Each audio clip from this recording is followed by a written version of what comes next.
सभी दोस्तों को नमस्कार। और आज अपन पढ़ेंगे 3.4 की प्रश्नावली। 3.3 की प्रश्नावली, सॉरी। 3.1 होगी, 3.2 होगी और 3.3। देखते हैं 3.3 में क्या क्या दे रखा है। तो सबसे पहले मैं कुछ बिंदुओं की बात करता हूँ जो आपकी इस प्रश्नावली में दे रखे हैं। 3.3 में सबसे पहले आपको बता रखा है कि चतुर्भुजों के प्रकार। आपने चतुर्भुज देख लिए होंगे पीछे भी, दोनों प्रश्नावलियों में, दोनों वीडियो में। दो वीडियो बना रखे हैं मैंने, आप देख सकते हैं। अगर पीछे ये, अगर आप पहली बार देख रहे हैं तो पीछे वाले दोनों वीडियो देख सकते हैं। अभी पहला बिंदु इसमें आपकी किताब में ये लिखा हुआ है 3.4। ठीक है, इसका आगे लिखा हुआ है चतुर्भुजों के प्रकार। उससे हम शुरू करते हैं।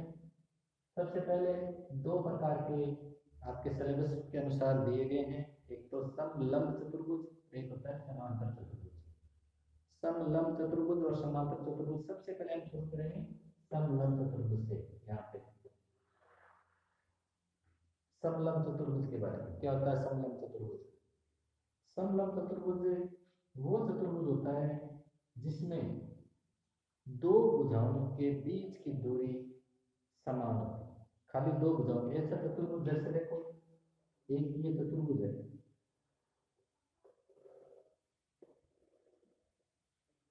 ये है समलंब चतुर्भुज। समलंब चतुर्भुज सिर्फ दो भुजाएं, एक ये भुजा और एक ये भुजा के बीच की दूरी, यहाँ पर अगर ये 5 सेंटी है तो यहाँ पर भी ये 5 सेंटी ही रहेगी। यानी इनके बीच की दूरी, आगे इनको कितना भी बढ़ा दिया जाए कभी ये मिलेंगे नहीं। इसको होते हैं समलंब चतुर्भुज। क्या बोलते हैं? समलंब चतुर्भुज। इनकी दोनों, इनको अलग अलग तरीके से भी हम लिख सकते हैं, दूसरे तरीके से ऐसे भी लिख सकते हैं। इनको जरूरी नहीं है कि ये हमेशा ऐसे ही लिखा जाए, ऐसे भी लिख सकते हैं। ये देखो, ये भी समलंब चतुर्भुज है। कौन कौन सी भुजाएं इसमें समलंब है? ये भुजाएं तो आगे जाके मिल जाएंगी, ये जुड़ जाएगी। लेकिन ये भुजाएं आगे इनको बढ़ाएं क्योंकि इनके बीच की दूरी बराबर है, तो ये कभी नहीं मिलेंगे। आगे कितना भी ले जाएंगे इनको, कभी नहीं मिलेंगे। तो इन ऐसे चतुर्भुजों को बोलते हैं समलंब चतुर्भुज, जिसमें चार भुजाओं में से दो भुजाओं के बीच की दूरी समान होनी चाहिए, यानी समान अंतर होना चाहिए दोनों के बीच के। इसको बोलते हैं समलंब चतुर्भुज। उसके बाद दूसरा है समांतर चतुर्भुज। समांतर चतुर्भुज, समांतर चतुर्भुज क्या होता है? समांतर चतुर्भुज में क्या होता है कि चारों भुजाओं में दो दो भुजाएं को बीच की दूरी समान होती है। जैसे ये बताया था मैंने। अब समांतर चतुर्भुज में इसको हम हटा देते हैं, ये समांतर चतुर्भुज है। इसको वर्ग भी बोलते हैं अपन, लेकिन ये समांतर चतुर्भुज है। क्यों है? क्योंकि आमने सामने की भुजाएं इसमें समान होती है। समांतर में क्या होता है? आमने सामने की भुजाएं समान होती है। उसमें क्या था? सिर्फ दो भुजाएं जो आमने सामने की थी, सिर्फ दो भुजाएं चारों में से समान होती है, कोई भी दो हो सकती है। लेकिन इसमें आमने सामने की सभी भुजाएं समान होती है। ये इसके समान है, यानी समान अंतर होता है इनके बीच में, समान में समान अंतर होता है। तो बीच की दूरी बराबर, तो इनके बीच की दूरी भी बराबर है। तो ये हो गया समांतर चतुर्भुज। क्या हो गया? समांतर चतुर्भुज। इनके अलग अलग डिजाइन हो सकते हैं, अलग अलग तरह से इनको लिखा जा सकता है। जैसे ये है,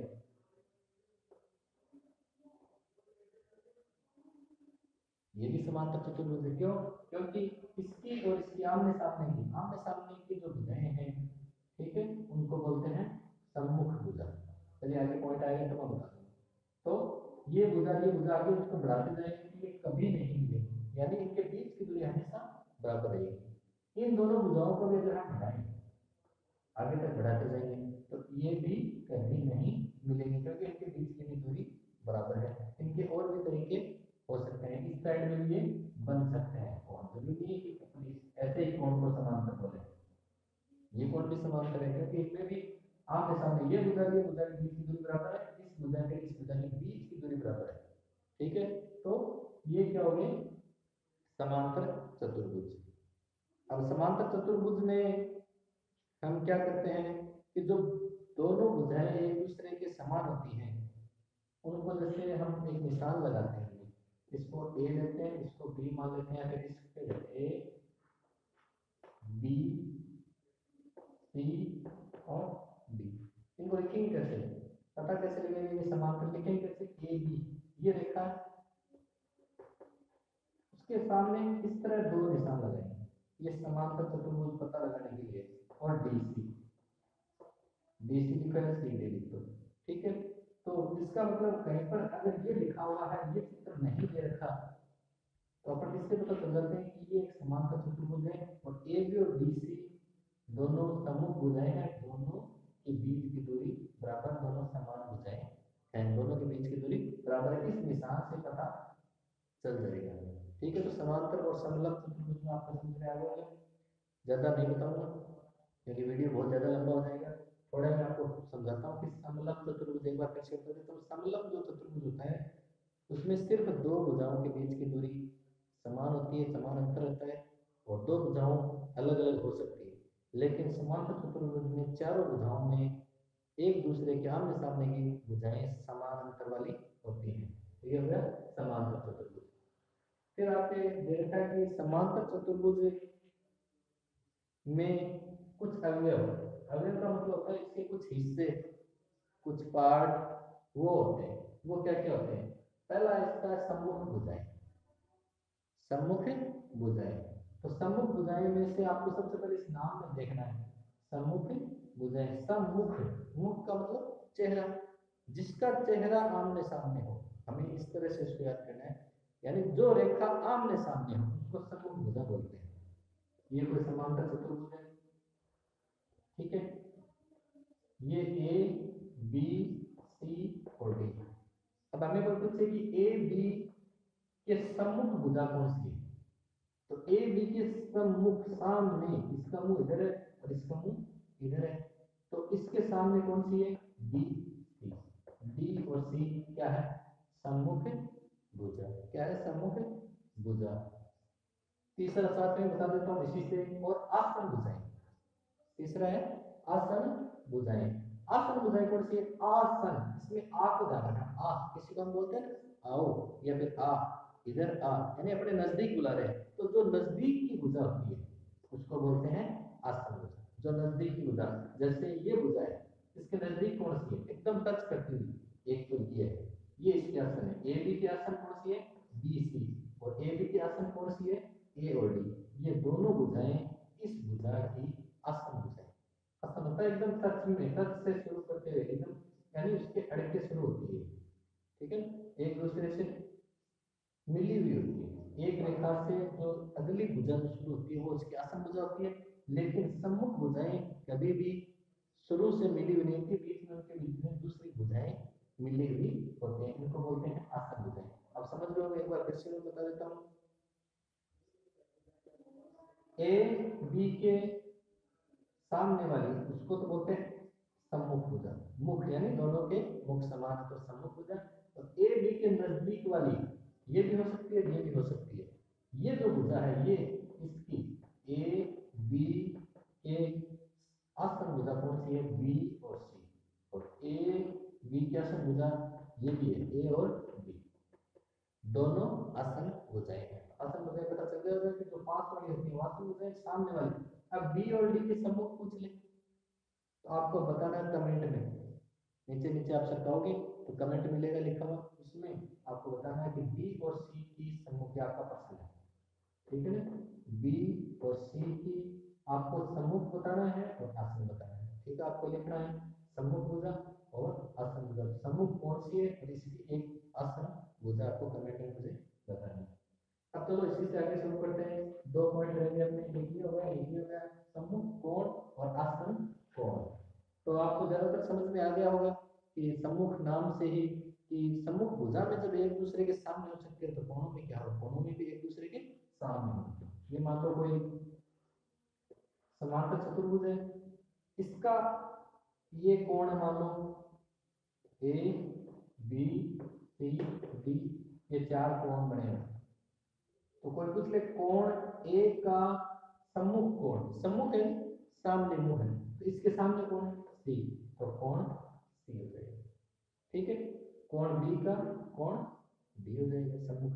और आसन कोण अभी मैंने बताया था आसन भुजा जो नजदीक होती है, नजदीक आसन कोण, तो इसके नजदीक एक आसन कोण पूछे, कोण एक आसन कोण बताओ, तो कोण एक आसन कोण एक तो ये है और एक ये है, इसके नजदीक एक नजदीक कोण, ये तो दूर है, यदि इधर से हम चलेंगे तो सबसे पहले कौन आएगा, बी आएगा, इधर से जाएंगे सबसे पहले बी आएगा, तो कोण बी आसन कोण है, और कोण बी, कोण ए बराबर कोण बी भी हो सकता है, तो ये भी इसका आसन कोण है। तो ये चीजें आपके समझ में आ गई होगी कि आसन कोण, सम्मुख भुजाएं और सम्मुख कोण, सम्मुख भुजाएं, समांतर चतुर्भुज, समलंब चतुर्भुज किस तरह के होते हैं। इसके बाद में आपके एक और दे रखा है,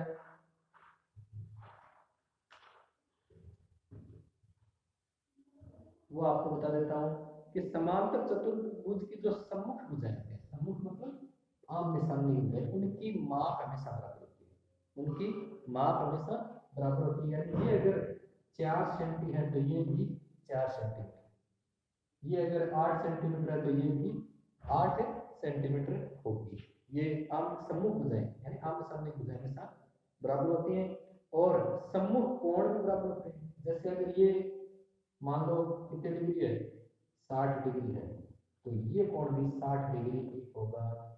सम्मुख कोण हमेशा बराबर होते हैं, ये चीज आपके ध्यान में रखनी है, पक्का याद रखना है, आमने सामने कोण हमेशा बराबर होते हैं। इसमें समांतर चतुर्भुज, समलंब नहीं हो सकते क्योंकि समलंब की डिजाइन अलग होती है। तो समांतर चतुर्भुज की बात चल रही है, तो ये समांतर चतुर्भुज के सम्मुख कोण एक दूसरे के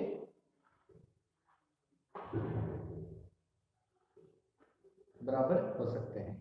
अब एक उदाहरण दे रखा है, उदाहरण संख्या 4 देख लो, ठीक है, पेज नंबर 54 पे आप निकाल सकते हो उदाहरण संख्या 4, उसको मैं बताता हूँ, समझाता हूँ आपको किस तरह है। उदाहरण संख्या 4 में एक चतुर्भुज बनाया हुआ है, समांतर चतुर्भुज इस तरह से,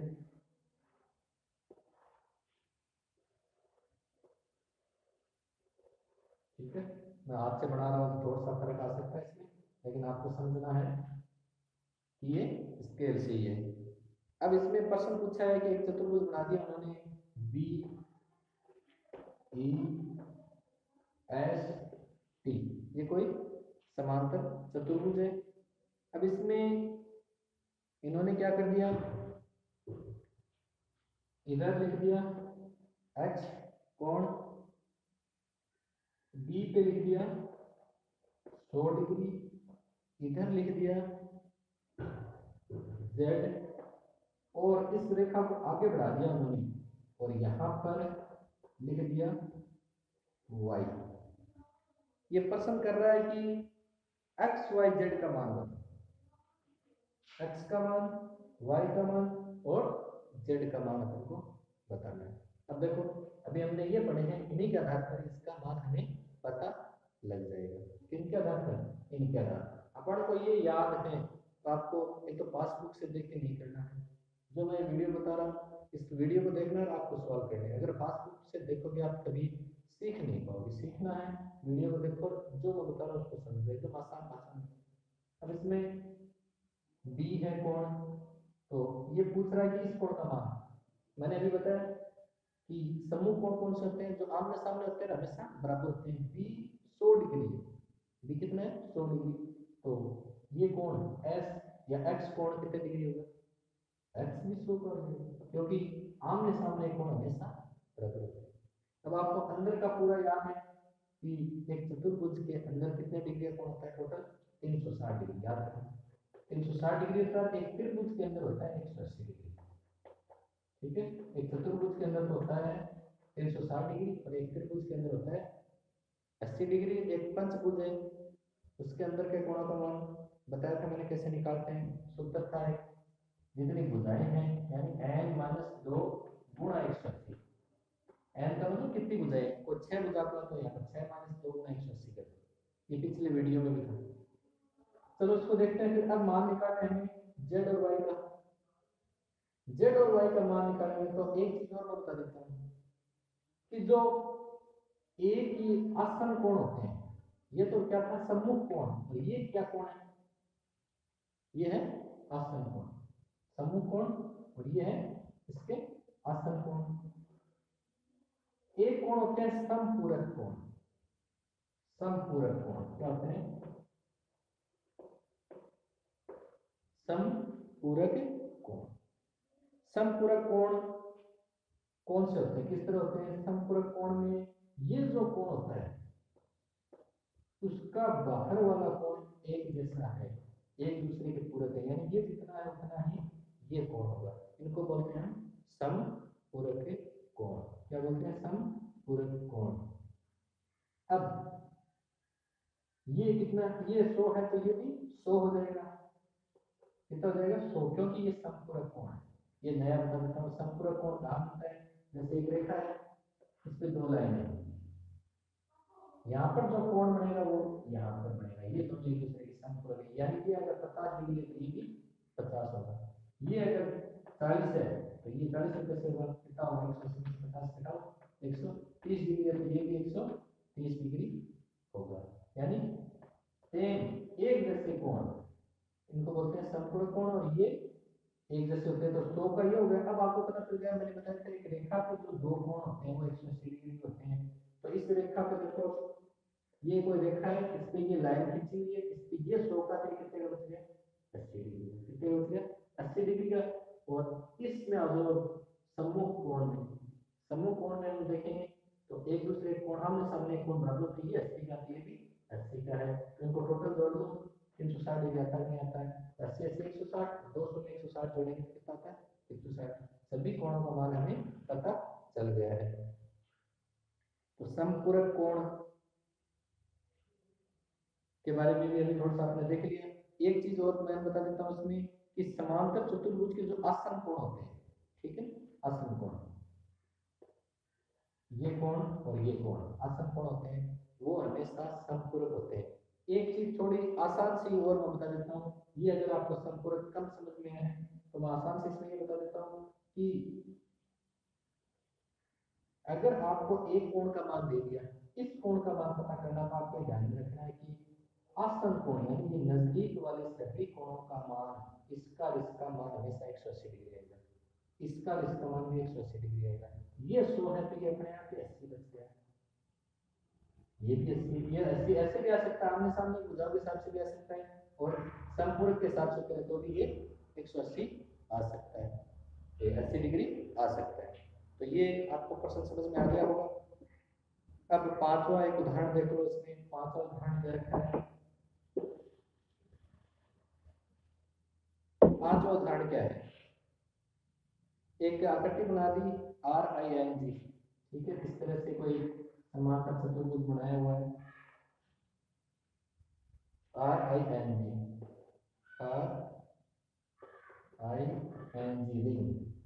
रिंग, रिंग क्या होती है? अंगूठी, रिंग RING। इसमें R कोण बना दिया 70 डिग्री, इसको बना दिया 70 डिग्री। अब ये प्रश्न कर रहा है दूसरे सभी कोणों का मान बताओ। ये कोण 70 डिग्री है तो इन सभी कोणों का मान बताना है। इसको कैसे करेंगे? अभी मैंने तरीका बताया था, समपूरक याद रखना पड़ेगा। क्या याद रखना पड़ेगा? समपूरक।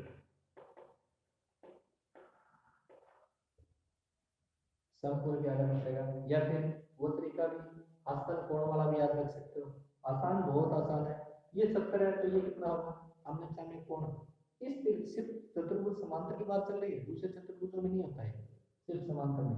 ये 70 है तो ये भी 70 हो जाएगा। कोणायन का मान पता चल गया। अब मैंने अभी बताया था कि आसन कोण हमेशा 180 डिग्री होता है, क्योंकि ये 180 होगा, ये 180 होगा, तभी तो 360 होगी। तो ये 180 होगा, ये दोनों कोण मिला के 180 होगा। तो हम ये कितने का बचेगा? यानी 180 में से इस 70 को घटा दो। क्या घटाएंगे? इस 70 को घटा दो, 70 को घटाएंगे कितने बचेगा? 110 डिग्री। ये बच गया 110 डिग्री। अब ये 110 है, इसके सामने वाला कोण भी 110 होगा, 110 डिग्री। एक तो है ये तरीका इसको करने का। एक समपूरक द्वारा, समपूरक मैंने कौन बताया? समपूरक कौन सा होता है? इसका समपूरक क्या होगा? इसकी आगे वाला कोण, ये कोण एक जैसे है। कोण एक रेखा है, इस पे दो रेखाएं कट गई, ये कोण आ गया ना, ये दोनों कोण एक जैसे। ये 70 है, अब एक रेखा पे दो कोण है, एक ये कोण है, एक ये कोण है, तो 70 है। तो दोनों 180 करते हैं, 180 में 70 घटाओ कितने होता है, 110 का इससे करते हैं। और आसन कोण की तरह करेंगे तो ये 110 से आ रहा है। तो ये आपके प्रश्न हो गए, ये उदाहरण हो गए 5। अब इसमें एक विकर्ण दे रखा है, समांतर चतुर्भुज में विकर्ण।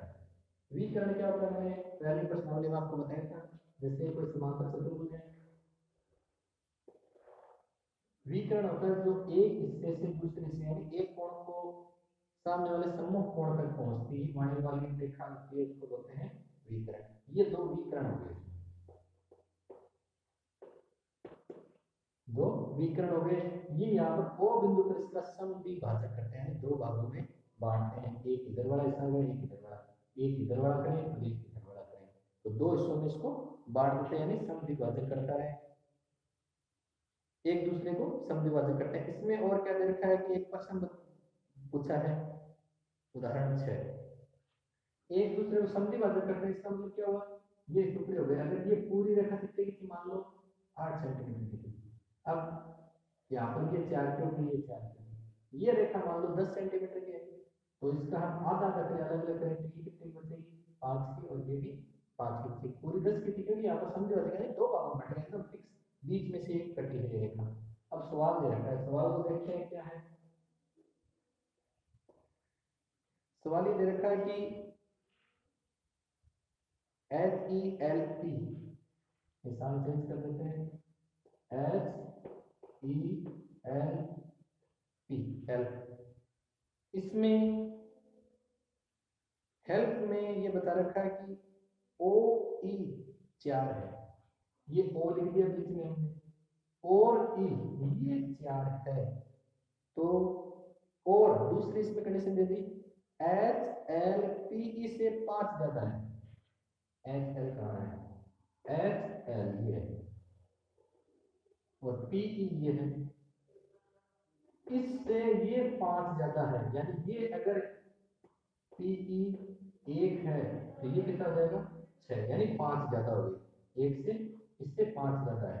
अब इसको कैसे हल करेंगे, तो सबसे पहले अपन को पता चल गया ये 4 है, तो ये टुकड़ा करना है इस रेखा, तो ये भी 4 होगी, हल करना आपने शुरू कर दिया, ये 4 है, ये भी 4 होगी, तो पूरी कितनी होगी, 4 4 8 PE। अब ये कह रहा था सवाल में कि इस PE के से ये 5 ज्यादा है, ये 8 है पूरी, 8 से 5 ज्यादा, 8 में 5 जोड़ 8 प्लस 5 बराबर 13, यानी ये HL कितनी होगी, 13, ठीक है 13। अब ये प्रश्न कर रहा है कि OH का मान ज्ञात करो, O और H यहाँ से लेकर यहाँ तक पूछ रहे हैं, यहाँ से लेकर यहाँ तक तो 13 आ गई अपने पास, अब ये पूछ रहे हैं यहाँ से लेकर यहाँ तक, तो 13 आधा कर दो, तो 13 का आधा कितना, 13/2, ठीक है 6.5, यानी 6.5 की ये रेखा हो जाएगी, 6.5 सेमी।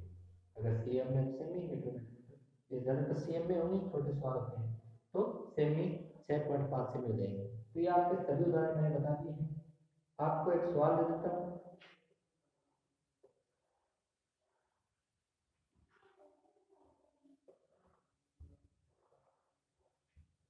ठीक है, ये मान लो एक समांतर चतुर्भुज है ABCD, ये इसको विकर्ण दो भागों में काटता है,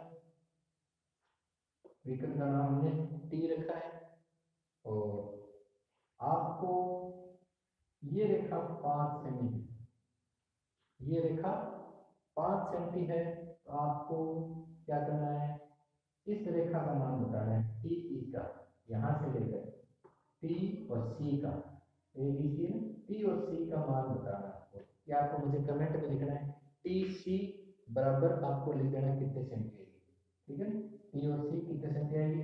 दूसरे इसमें मैं कंडीशन डाल देता हूँ, ऐसे पता नहीं चलेगा कि कितने चलेगी। ये रेखा से एक की रेखा दुगुनी, ठीक है ना, इस रेखा से एक की रेखा दुगुनी है, ये मान लो टोटल 2 होती है, तो ये 4 होगी।